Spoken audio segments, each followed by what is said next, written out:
Welcome to my YouTube channel easy life hard working में आप सभी का स्वागत है। देखिए बच्चों, आज हम आप सभी को बताने वाले हैं कक्षा 10 में पहला चैप्टर है वास्तविक संख्याएं। ठीक है ना। वास्तविक संख्याओं के बारे में आप लोगों ने कक्षा 9 में पढ़ा था। परिमेय, अपरिमेय, पूर्ण संख्या, प्राकृतिक संख्या, इन सब के बारे में आप लोग अध्ययन कर चुके हैं। ठीक है। तो फिलहाल यहाँ हम आप सभी को बताने वाले हैं अध्याय 10 में वास्तविक संख्याएं, रियल नंबर्स चैप्टर का, ठीक है ना, शुरुआत करने जा रहा हूँ, जिसमें पहली प्रमेय लिखी गई है यूक्लिड विभाजन प्रमेयिका। तो यूक्लिड विभाजन प्रमेयिका के माध्यम से फर्स्ट चैप्टर यानी 1.1 को हम लोग सवालों को लगाएंगे। तो चलिए सीखते हैं। तो प्रमेय है क्या? कह रहा दो धनात्मक पूर्णांक ए और बी दिए रहने पर, दो धनात्मक पूर्णांक ए और बी दिए रहने पर, दो धनात्मक पूर्णांक ए और बी, और ए और बी हैं क्या, इसके बारे में भी जानेंगे। दो पूर्णांक ए और बी दिए रहने पर, यानी ए और बी हैं क्या, बताते हैं आगे। रहने पर ऐसी अद्वितीय पूर्ण संख्या, एक वर्ड और ध्यान दीजिएगा, अद्वितीय पूर्ण संख्या कह रहा है, अद्वितीय। ठीक है ना। पूर्ण संख्या की मैं अभी बात करूंगा। पूर्ण संख्या आप दो प्रकार से पढ़े होंगे, पूर्ण संख्या और पूर्णांक। पूर्ण संख्या और पूर्णांक। तो पूर्ण संख्या का मतलब क्या होता है? प्राकृतिक संख्या में शून्य को सम्मिलित कर लेने पर कौन सी संख्या प्राप्त होती है? पूर्ण संख्या प्राप्त होती है। एग्जाम्पल ले सकते हैं 0, 1, 2, 3, 4। लेकिन अगर हम पूर्णांक की बात करें, इसको इंटीजर्स बोलते हैं, उसको होल नंबर्स बोलते हैं। अगर मैं पूर्णांक की बात करूं तो पूर्णांक की मैं बात करूं तो इसमें 0, 1, 2, 3, 4 तो लेंगे ही लेंगे, लेकिन साथ में क्या लेंगे? -1 भी लेंगे, -2 भी लेंगे, यानी ऋणात्मक संख्याएं भी लेंगे। लेकिन दो धनात्मक पूर्णांक यानी ए और बी दिए रहने पर ऐसी अद्वितीय पूर्ण संख्या, हमको कैसी संख्या लेनी है? पूर्ण संख्या लेनी है। कैसी संख्या लेनी है? पूर्ण संख्या लेनी है। पूर्णांक संख्या हमको लेने की आवश्यकता नहीं है। ये पूर्णांक लेने की आवश्यकता नहीं है, बल्कि कैसी संख्या लेनी है? पूर्ण संख्या लेनी है। ठीक है। Q और R विद्यमान है कि A बराबर BQ, BQ धन R, जहां R के बारे में बताया गया है। अब यहां से हम आप सभी को बताते हैं। ठीक है। चलिए एकदम विस्तार से रिलैक्स होकर एक एक बातों को सुनिएगा। एकदम निचोड़ मैं दूंगा इस चीज़ का, बिल्कुल आप एक बार माइंड में घुस जाएगा तो निकलने वाला नहीं है। लेकिन कंटिन्यूटी बनाकर देखिएगा और लास्ट तक देखिएगा। वीडियो स्किप करने की ज़रूरत नहीं, स्किप करेंगे तो नुकसान होगा आपका। ठीक है। तो चलिए देख लेते हैं। तो ए और बी दिए रहने पर एक ऐसी अद्वितीय पूर्ण संख्याएं Q और R विद्यमान है कि A बराबर BQ धन R। ये जो A बराबर BQ धन R देख रहे हैं ना, ये है क्या? A क्या है? आपका भाज्य है, अंग्रेजी में डिवाइडेंट बोलते हैं।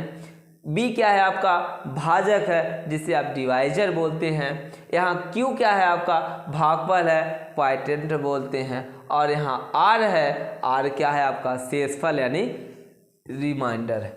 ये सूत्र हम लोग, जो यूक्लिड विभाजन प्रमेयिका है, ये सूत्र का उपयोग हम लोग छोटी क्लासों में भी 3, 4, 5 क्लासों में भी इस्तेमाल करते थे। कैसे करते थे? जैसे अगर हम लोग भाग देते थे किसी संख्या, मान लीजिए 3 से 7 में भाग दे रहे हैं, तो 3 दूनी क्या करते थे?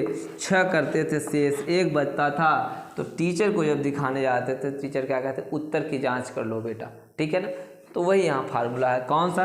ए क्या है? आपका भाज्य है, तो भाज्य बराबर क्या है? भाजक। भाजक बी है, भाज्य बराबर भाजक गुणते भागफल प्लस क्या हो जाएगा? आपका शेषफल हो जाएगा।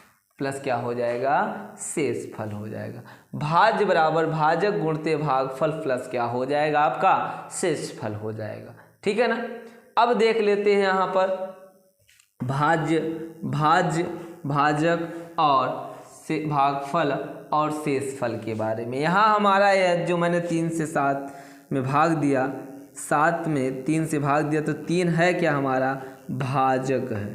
3 हमारा क्या है? भाजक है, डिवाइजर है। 7 भाज्य है, इसको क्या बोलते हैं? डिवाइडेंट बोलते हैं।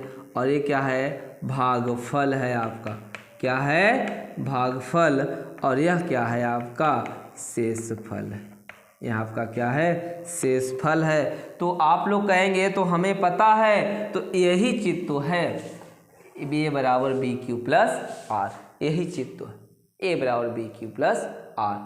और इसमें एक शर्त दिया है, जो आर है वह 0 के बराबर होगा या 0 से बड़ा होगा। इसको भी मैं बता देता हूँ, आर जो है 0 के बराबर होगा या 0 से क्या होगा, बड़ा होगा। 3 से मैंने 7 में भाग दिया, 3 से मैंने 7 में भाग दिया तो क्या मिला, शेषफल 1 मिला। अगर 7 में किससे भाग, 3 से भाग करके यहाँ 8 में 3 से भाग करूँगा तो 3 दूनी क्या हो जाएगा 6, शेषफल क्या मिलेगा 2 मिलेगा। या 3 से मैं भाग कर दूँ 9 में तो 3 त्रिका का 9 हो जाएगा, शेषफल क्या मिल जाएगा 0 मिल जाएगा। अगर पुनः मैं आगे भाग देता हूँ 3 से 10 में तो 3 त्रिका 9, पुनः क्या बचेगा, 1 ही बचने वाला है।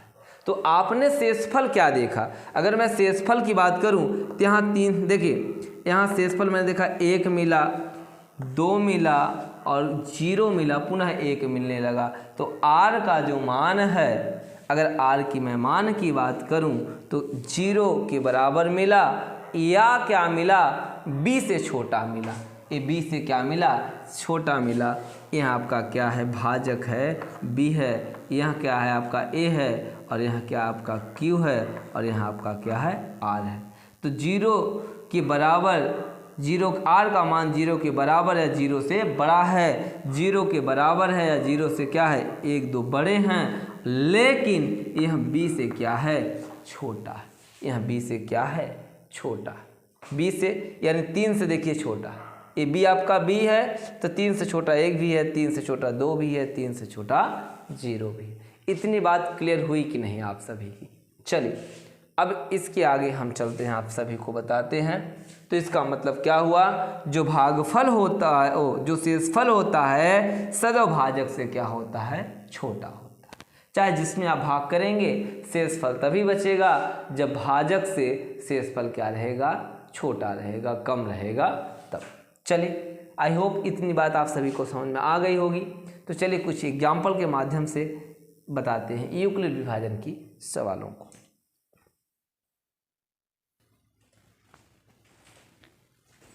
तो चलिए देखते हैं प्रश्नावली 1.1 की पहली सवाल को। ठीक है, पहली सवाल क्या कह रहा है, निम्नलिखित संख्याओं का एचसीएफ ज्ञात करने के लिए यूक्लिड विभाजन एल्गोरिथ्म का प्रयोग कीजिए। यूक्लिड विभाजन एल्गोरिथ्म का कह रहा है प्रयोग कीजिए। अभी हमने यूक्लिड विभाजन एल्गोरिथ्म का प्रयोग में हम लोगों ने क्या देखा कि a बराबर क्या देखा कि a बराबर फार्मूला पढ़ा बी क्यू प्लस क्या पढ़ा r पढ़ा। जहाँ मैंने क्या पढ़ा, जहाँ जो r का मान है वह 0 से क्या है, बराबर है और क्या है, बड़ा है, लेकिन b से क्या है, छोटा है। b से क्या है, छोटा। दूसरा एक बात आप सभी को और याद यहाँ रखना है कि जो a है यह सदैव क्या होता है, बड़ा रहता है किससे, b से। यानी एक बड़े वाले में हमको छोटे वाले से क्या करना रहता है, भाग करना रहता है। देख लेते हैं, जैसे पहला है 135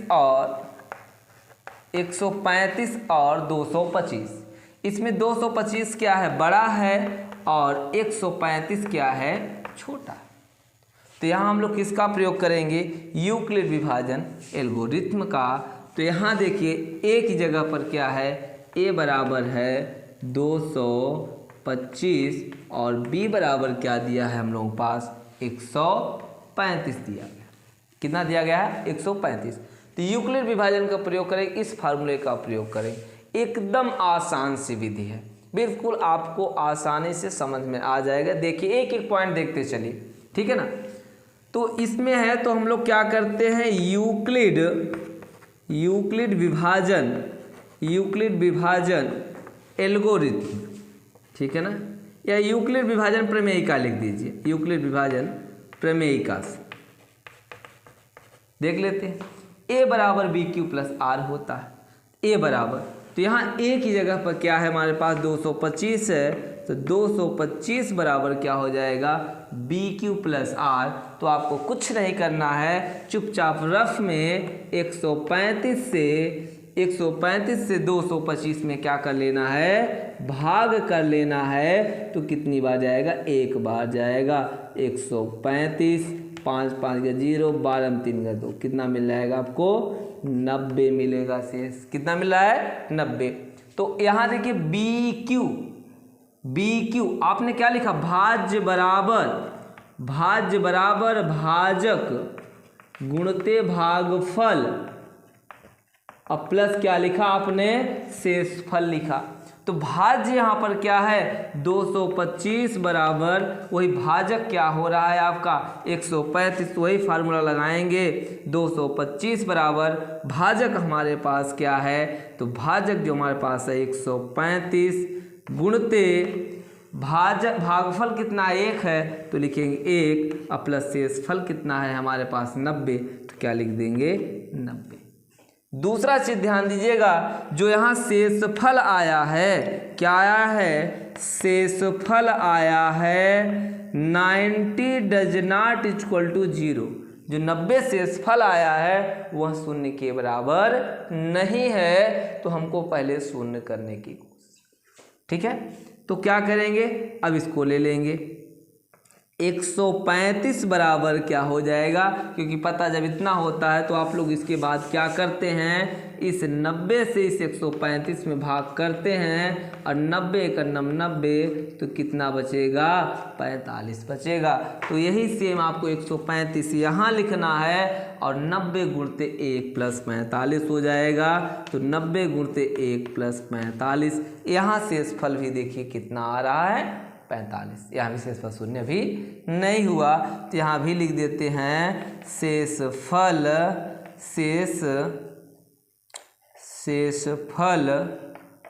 45 डज नॉट इक्वल टू 0 ना। पुनः भाग कर लेते हैं, तो क्या हो जाएगा, इसमें इससे डिवाइड किए हैं तो हो जाएगा 135 बराबर 90 गुणते 1 प्लस 45 हो गया। ठीक है, अच्छा ये तो मैं लिख दिया भाई, इसका दूसरा अगला स्टेप लिखना था। यहाँ से 45 से भाग करें तो 45 से भाग करेंगे 90 दूना 45 दूना क्या हो जाएगा 90, और कट के शेषफल शून्य हो जाएगा। तो यहाँ हमको लिखने की ज़रूरत है कितना, 90। कितना लिखने की ज़रूरत है, 90 बराबर क्या हो जाएगा 45 गुणते 2 प्लस शेषफल क्या आ गया, शून्य आ गया। अर्थात इसका जो एचसीएफ है ना 135 और 225 का एचसीएफ कितना हो जाएगा, ये 45 हो जाएगा। इसका क्या हो जाएगा, एचसीएफ हो जाएगा। एचसीएफ बच्चों कितना हो जाएगा 45। आसान है कि नहीं, रफ में भाग करो, उसके बाद इसको लिखो इधर, ठीक है, और इसका भाजक गुणते भागफल प्लस शेषफल, भाजक गुणते भागफल प्लस शेषफल बराबर 135 हुआ कि नहीं हुआ। बस सेम प्रक्रिया, और यह आपको क्रिया जो करनी है वो कहाँ करनी है, रफ में करनी। ठीक है, कोई दिक्कत तो नहीं, ये आपका हो गया। चलिए इसी प्रकार अगर हम इस 196 और 38 या 220 का करें तो हो सकता है। चलिए सेकंड बता देते हैं, सेकंड वाला भी देख लीजिए। फर्स्ट तो हो गया, सेकंड देख लीजिए।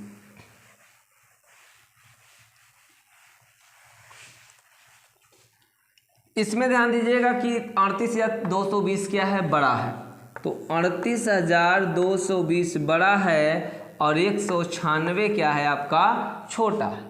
196 आपका क्या है, छोटा है। तो यहाँ देखिए यूक्लिड विभाजन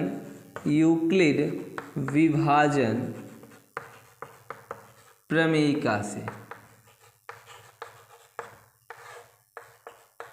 ठीक है, फार्मूला तो आप सभी को पता है, a बराबर बी क्यू प्लस क्या होता है r।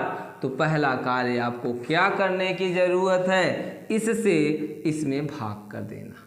ठीक है, यहाँ आपका क्या हो जाएगा, a हो जाएगा, और यहाँ आपका क्या हो जाएगा, b हो जाएगा। तो भाग कर लेते हैं।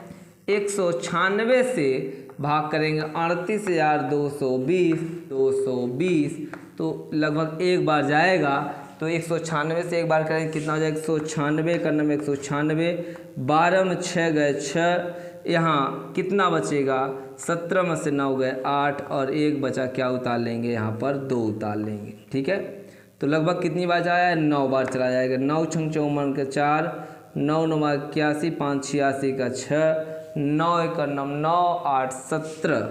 ठीक है, 12 में 4 गए 8, यहाँ बच जाएगा, यहाँ 5 बचा है 15, एक उधार दिए तो 15 में से 6 गए तो 9 6 15 और यहाँ सबका हो जाएगा कट जाएगा। तो क्या उतारेंगे 0। कई बार जाएगा 5 बार। 5 छंग 30, 5 9 45, 3 48, 5 का नाम 5 4 9, पूरी तरह से कितना जाएगा तो आप इसको लिख लीजिए 38,220 इक्वल टू, क्योंकि a बराबर b क्यू धन r, b क्या है आपका 196 है और q क्या है भागफल क्या है 195 प्लस शेष फल क्या आ रहा है आपका 0 आ रहा है।